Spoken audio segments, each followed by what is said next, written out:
Oy, alam ko, favorite mo din itong bilog-bilog na are. Huwag kang tatanggi. Tapos sasamahan pa ng ganaring langka. Talaga namang sarap ng lasa. O ay hala, sisimulan na naming magbalat at saka maggayat ni Natalie. Abay, napakaswerte ko naman at nakakulab ko naman aring sikat na aring vlogger na are.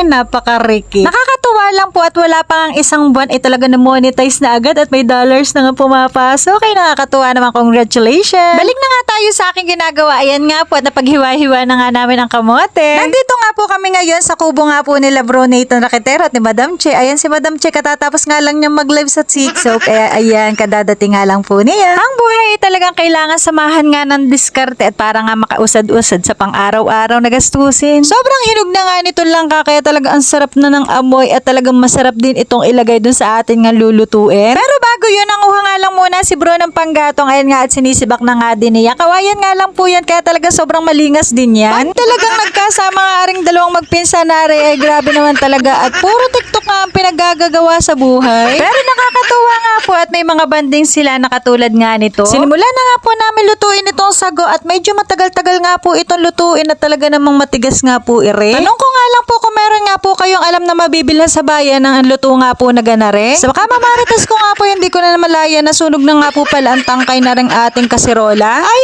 hay talaga namang ginoo ko po. Ari naman po ang ating isusunod. Itong ating kamote, medyo matagal-tagal nga rin po itong palambutin. At ilalagay na nga din po natin itong Coco Mama na gata para nga po ma-absorb ng ating lulutuin. Ang sarap. Ay, ano daw? Pari nga po ang ating glutinous rice ay bali 3 pinggan nga po yun na bilo-bilo nga po namin. Pero nga po ito ay 2 balot nga lang po ng glutinous rice. Dinami-damihan na nga po natin ang luto nito para nga po tayo makashare sa iba. At tayo naman po na kunyari ay punong abala sa paghahalo. Ayun nga po at tayo nga po ay maghahalo-halo la para nga po sobrang mamekos-mekos nga natin yan. At ihuhulog na nga rin po natin itong ating langka na napakasarap ng amoy at saka itong ating saba at isama na nga din natin itong ating sago. Imekos-mekos nga po natin ulit yan at para nga po mamix nga at hindi siya magtuto.